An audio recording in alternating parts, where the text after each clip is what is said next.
I would like to welcome you to this very special occasion on behalf of the Philadelphia branch of the Delius Society.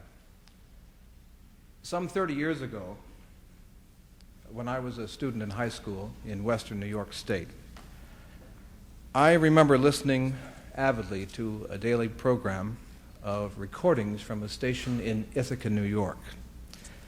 And I can recall during those programs being introduced to many of the great performing artists of what seem now those times long ago. Felix Weingartner, Egon Petri, Willem Engelberg, Adolf Busch, Sir Hamilton Harty, Joseph Szigeti, and Sir Thomas Beecham. Curiously, though, when I think back about what music I heard for the first time on those broadcasts, from the standard repertory, I can think of only one work, the Overture to the Marriage of Figaro, which happened to be the theme music for the program.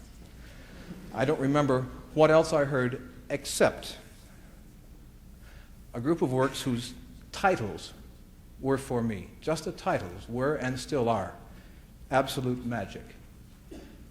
Paris, the Song of a Great City, Brig Fair, On Hearing the First Cuckoo in Spring, The Walk to the Paradise Garden, Seadrift, Eventide, Summer Night on the River, Over the Hills and Far Away, In a Summer Garden, and Appalachia. So through those incomparable old recordings by Sir Thomas Beecham, Frederick Delius came into my life to remain with me to this day. Do I have a favorite among them? Probably it's Appalachia, which I still believe is the finest piece of American music ever written. American music written by an Englishman, Frederick Delius, who I find in Appalachia captured with extraordinary beauty and sensitivity the very essence of indigenous American music, much as did Debussy and Ravel capture the music of Spain and Iberia, the Rhapsody Espagnole, and so on. For a long time, I've had a theory that after Gustav Mahler, the next composer whose time will come in the concert halls of the world will be Frederick Delius. I find he speaks of the same human aspirations, of the same dreams and longings for fulfillment, of the same love for nature, as does Mahler, although without Mahler's emotional battering ram. And for that, I really am grateful. There have been times in my life when I found it almost impossible to listen to certain pieces by Delius or Gustav Mahler, because I find they touch those corners of the heart that I don't always like to have touched. They're too personal, too true, too human, too aware. I'm happy to say tonight is not one of those occasions. In the course of the years I've spent with music, there have been those very special moments which I treasure, when I feel very close to some of the great creators of music. In the concert hall, I've heard Toscanini conduct Verdi, whom he knew personally. I've heard Ansermet, Koussevitzky, and Monteux conduct Debussy and Ravel. I've heard Bruno Walter conduct Mahler. I've heard Igor Stravinsky conduct his own music, and was in his presence when he recalled that Rimsky-Korsakov once asked him, upon being shown a new score by the young man, how Stravinsky had the time to write so much worthwhile music. I remember being in a room filled with animated conversation, which suddenly stopped when an elderly Viennese gentleman quietly observed, "That reminds me of the last time I heard Brahms play." And yes, I've heard Sir Thomas Beecham in the Academy of Music conduct Delius.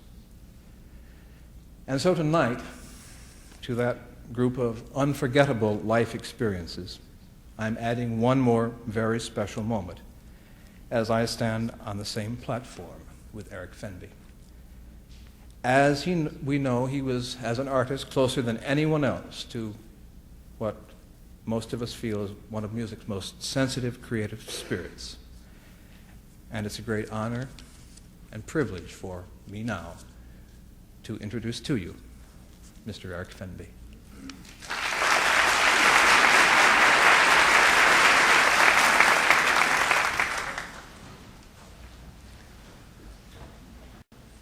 ladies and gentlemen, I am very touched by your greetings.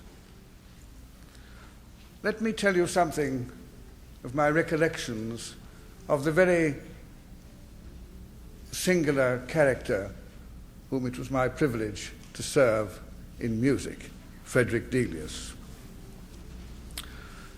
In 1928, I happened to be playing chess with a friend of mine just prior to the news in the tiny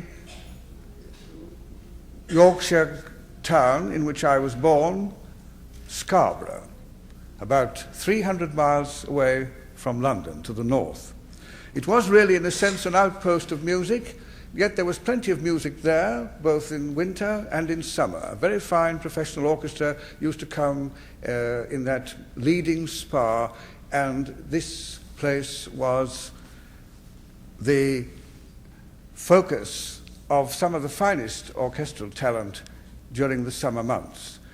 Therefore, I was brought up in an atmosphere of music from the earliest days in my own home, and as a practical musician too, I elected as a student not to go to a college of music, but to be articled to a Yorkshireman who was a very fine leading musician of the time.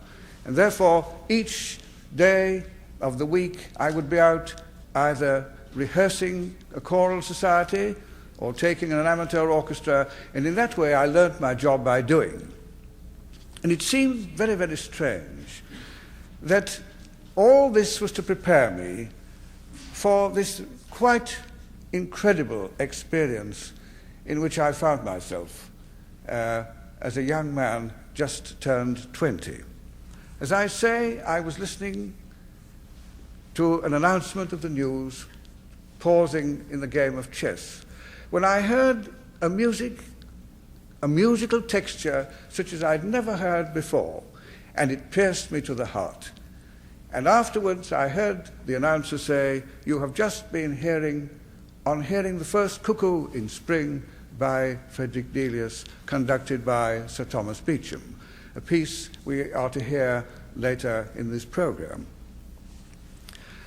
I had also heard that Delius, by this time, was blind and paralyzed and very distressed because he was unable to finish his life's work. I read that in what is known as the Yorkshire Post, our local paper. And it so happened that I got the urge, at least, to say thank you for that incredible moment. Versed in music as I was, I'd never heard anything that so touched me. To my quite amazement, I got a letter back, almost by return, and it was obviously dictated by Delius and written in his wife's handwriting. And he said, "My dear young friend, I always love it when young people like my music, and my memories of the coast where you live are always green. Thank you for writing," etc., etc. Charming little note. Well, I was thoroughly delighted with that. And then the conceit, I'm sure it must have been conceit, or presumption at least, that I could do something to help him, became uppermost in my mind. At first, I put it away as being quite ridiculous. And then finally, it conquered me. And I remember getting up in the middle of the night, that sounds quite romantic, taking pen and paper and writing to ask if I might help him in any way, in any practical way, at this unfortunate stage of his affliction. Almost again by return, there came a letter. And this time, it said, "If you'd like to come for a long weekend. We live a very quiet life here. I'm visited just by a handful of musicians. It's certainly no life for a young man. It's a tiny little French village just outside the forest of Fontainebleau. We see few people, as I say. And what about your own career? Wouldn't that suffer were you to come? Anyhow, if you'd like to come, make it a weekend and see if you like it." Well, the beginning of October of that year, 1928, I went and joined Delius at Grez-sur-Loing, and I stayed quite a long weekend. It lasted 6 years. Well, now, in a long life of music, let me tell you, ladies and gentlemen, I've met many distinguished musicians, but certainly I've never met anybody like Frederick Delius. Delius was the least professional and the least amateur of all musicians I have known. How on earth he would ever have earned his livelihood as a professional musician, I cannot believe, because he had the greatest difficulty in making up his mind about anything. And one thing, supposing he'd had to adjudicate in England at competitive festivals, not only would he have had great difficulty in making up his mind, but he would have slated all the competitors for wasting their time and possibly for the music that they were singing. You see, because Delius was strange, he liked his own music, and his own music only. And that was rather a difficulty to be borne, because I spent most of my time turning the wireless off during my first days with Delius. Now let me just tell you of my first impressions with this very extraordinary man. I arrived at the tiny little village of Bjornson and was met by his wife. And she told me that she was an artist, and that when we arrived at the outskirts of the village, she said, "We've lived here 30 years. And eventually we drew up outside a rambling old house, and I went inside, was taken upstairs to the music room. It was a very eerie, quite extraordinary feeling. There were the paintings and lithographs of Edvard Munch, the Norwegian painter, and also Mrs. Delius's own enormous paintings on the wall. And over the mantelpiece was Gauguin's Nevermore,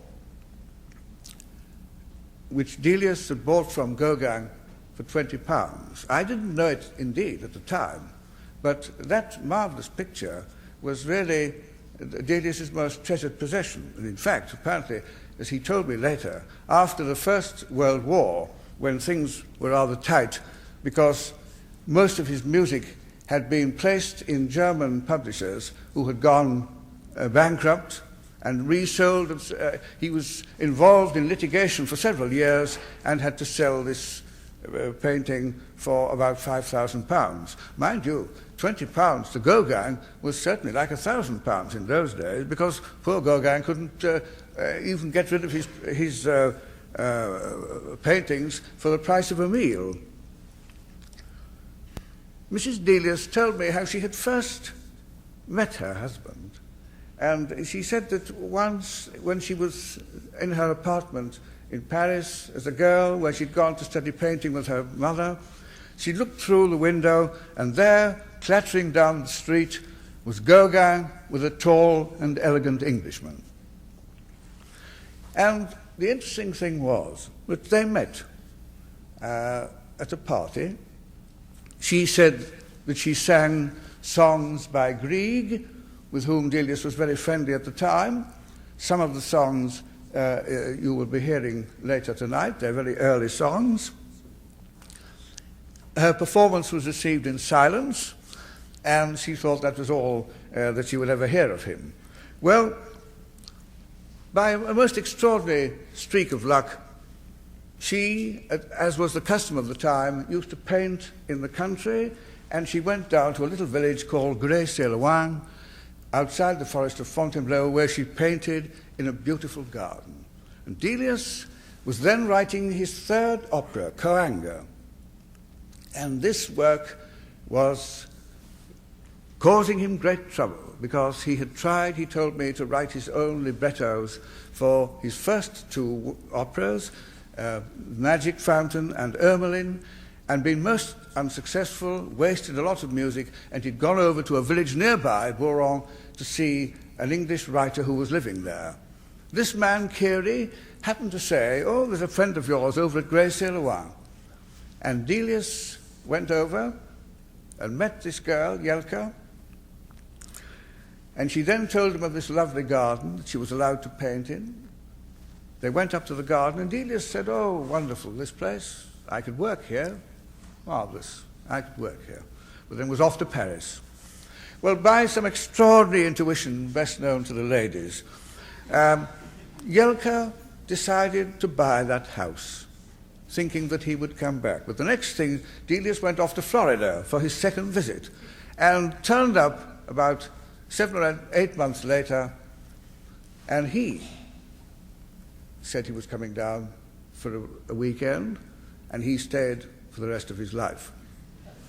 So it was there that he wrote his finest music. Now, Delius himself was really a remarkable man in that there was a presence, an aura, as it were, about him, such as I have never known in any man. It was quite terrifying.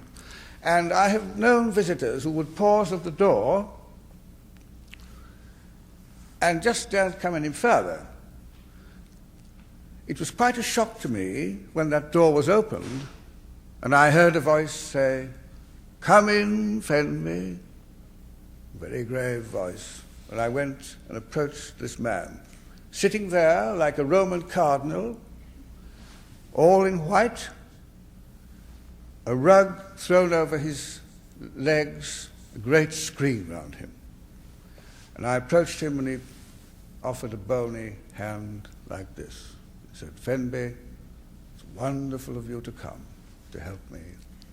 And Mrs. Delius, on the way in their car, had said, "You know, if you can work with him, it'll be worth more than all the medicine in the world.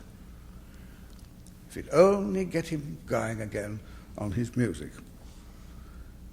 Well, you'll hear in a moment or two, when we come to the third sonata, I'll tell you about my first experience in taking music down by dictation, by reading a quotation from my early book, Delius as I Knew Him.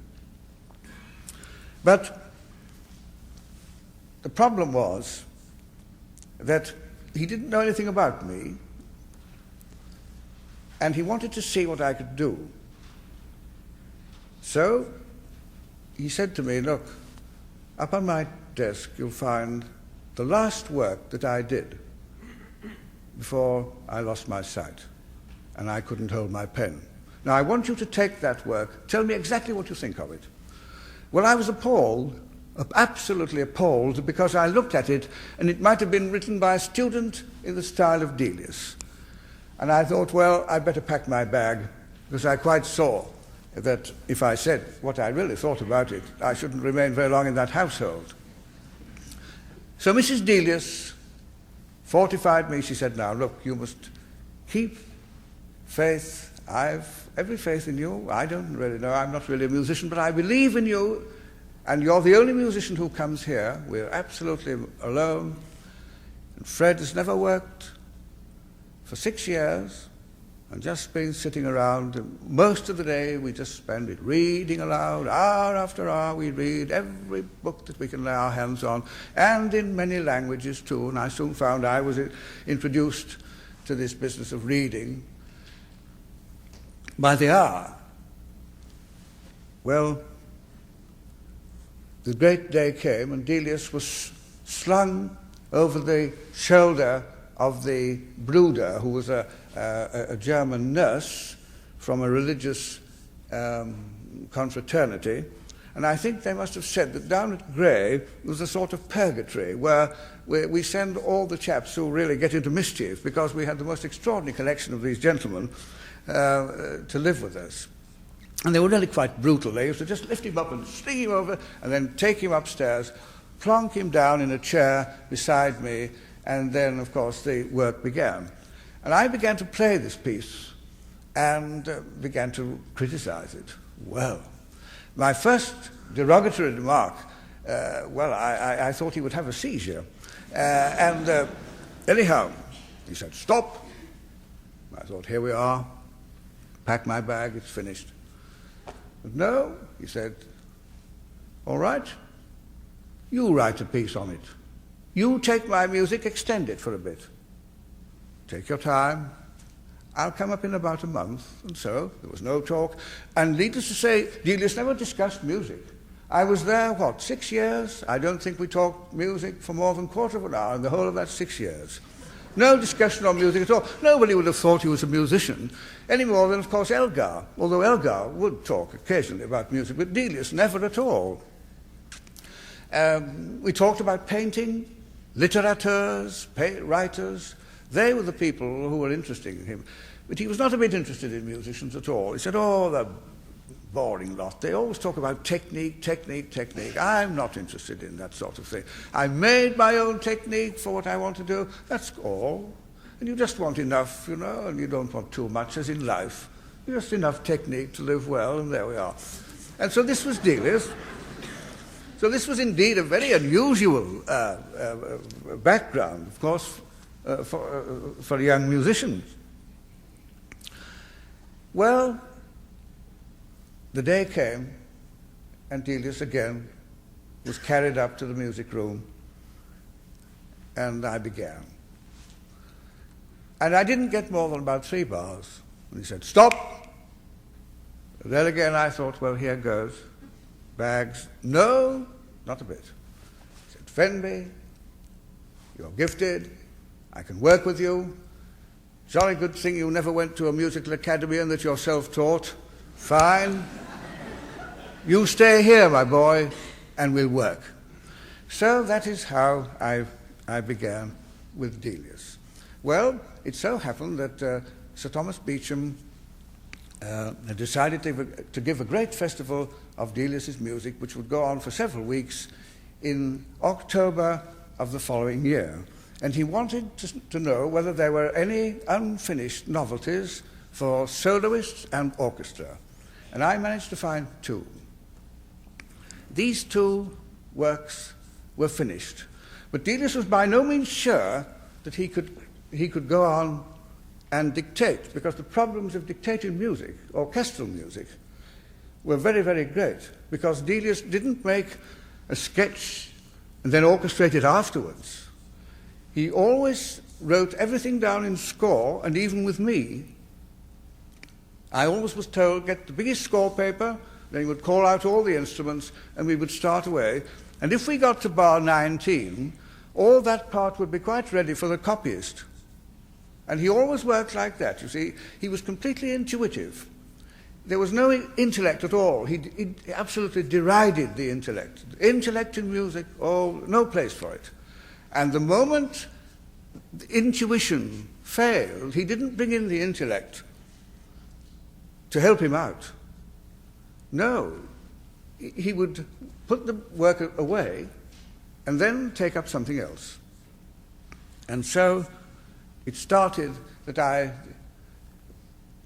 had to work with him, and I would sit at the keyboard, and he almost wanted the sounds, you see. "Well, play it," he would say. "Well, play it." He didn't hear his own piano. I've got his piano at home. It'll only play Delius. It won't play anything else. Yes. Yes. Yes. And so, yes, it is really quite remarkable. The sounds of this particular instrument, he heard them only in his mind as orchestral writing, you see. And there he would dictate note by note. These sessions were quite incredible. He would repeat it with great rapidity, calling out the notes, singing, making extraordinary noises, and so on. And I was trying to get it all down on paper and then would make a clean copy for the next day. Sometimes what we did was merely the stepping stone to something finer. And I always remember when we came to the festival, he said, "Well, this is it." And I well remember in London, the police stopped all the traffic. Delius was wheeled across the road from the old Langham Hotel into the Queen's Hall, which of course, unfortunately, was bombed. They'd cleared a place up in the circle, taken some seats out, and he sat there in his little carriage, and I sat beside him, and Jelka, his wife, on the other. And I saw by his face, he never explained himself in anything, but he had a face so sensitive one could read it like a book. And if I did anything wrong musically, I could see him cringe, and then I would probably move to the next note, and then maybe it wasn't so much of a cringe, but perhaps rather more, we're getting warm now, we're getting warm, to the next note, always moving to the operative note. You see, Delius, as you'll hear, in the sonata that we're going to play later in the evening, there are two kinds of melody. There's a kind of poetic prose melody, which is an extension of things, and you've got to go to the note. You must feel by intuition the operative note in a phrase, and the little quickenings and little slackenings of tempo and so on, none of which are marked in the score. His score was the very clumsiest script of his own thoughts. He had no gift really for writing it down, because he used to say, why plaster the music with all these instructions and so on? It's really an insult to the performer. You see, it was a curious idea, and he felt that people ought to feel his music rather than it should be given direct and specific indication as to how it should proceed. Therefore, you see, the music of Delius, if it's not really understood intuitively, is the dullest music ever written, and always sounds like it too. Well, I say the great day came, and we went across to, and Delius, I saw, was happy. And at the end of the Sinara, I have been faithful to the Sinara in my fashion. And when the lamps expire, then falls thy shadow, Sinara. And the music was complete up to that point, ready for the copyist. And then the last 5 or 6 lines were dictated with the orchestration. And I'll never, never forget the thrill where, at the end, I have been faithful to thee, and on the word Sinara, he dictated a chord for trombones, muted trombones, against which the cellos have a curve of melody, and the music dies away. It was an incredible thrill. And when it was over, he said, yes, now you'll come back, and we'll do that third sonata. That's the one you're going to hear. We'll do that. I shall be very tired, but come back after Christmas. And so from then, of course, we went on. But what was, of course, enchanting about him, he said to his wife, there's something I had pinned in my jacket. I want you to give it to Eric. And it was a £5 note, which to me was quite a lot of money in those days, because he was so delighted that at last he could work. Delius, as I say, and I've gone on far too long, I fear, Delius was quite the most extraordinary man I've ever met. He was a man of great refinement. He couldn't bear the slightest uncouthness.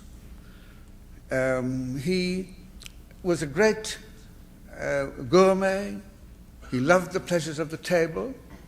And although he was a wreck of a man right to the end, he always dressed very fastidiously. He went his own way. The great thing, he said, was to go your own way in life and be completely self-reliant in all you do, speak the truth, and that was rather awkward at times, when he would say, Eric, I can't stand that woman's voice. Maybe somebody would come to tea. Please wheel me away. And of course, wheeled away down the garden and we were left. All things like that, you see. And there was always this truth. And if one edged and you said you didn't like something, well, yes, it was. I well remember once when some people, very well-meaning professional people, came to play to him. And he could be frightfully outspoken, but not hurtful, never hurtful. And in the pause at the turn of the page, they'd come all the way from England to play one of his violin sonatas. The turn of the page, he was sitting there, and the small voice said, "Jelka, make the lady and gentleman some tea and carry me away." And so we finished the violin sonata, Mrs. Delius and I sitting it out, you see. Well, that was the sort of, he was, one could never take offense. He was extraordinarily truthful. There was a great charm. There was a dry wit about him. And he always loved to open a bottle of champagne if the dictating had gone very well, which, needless to say, always delighted me very much. And this remarkable man, in the end, became almost like a father to me, and then he said at the very end, "You know, I want to tell you that all we have done is but a stepping stone to this. This is our great work together, the songs of farewell for orchestra and double choir." And he said, "Jelka, bring the sketches." And she always had divined certain poems that she thought he might set with skill, because she divined in his music a curious undertone of feeling, the musical expression of human transience, the things that interested him in life, the partings, the sorrows, the quickness of life.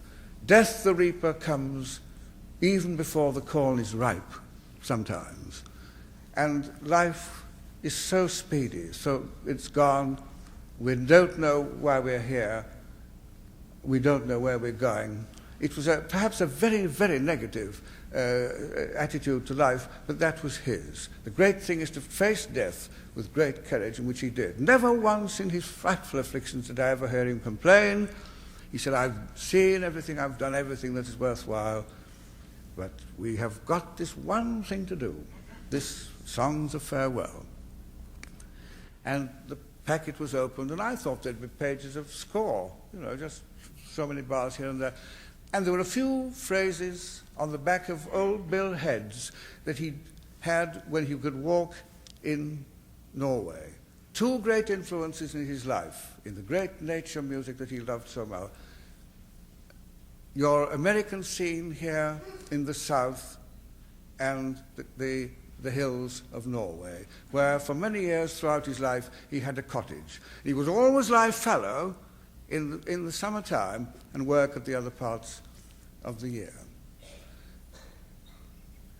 He was a remarkable man, Frederick Delius, and there certainly never will be anyone like him. I suppose somebody once said of Rossini, I think it was George Bernard Shaw, "One is quite enough." And I suppose one can say, with due reverence, and he would quite have been amused by the slight leg pull, not to be too serious about it, but perhaps one is quite enough, of dear Frederick Delius.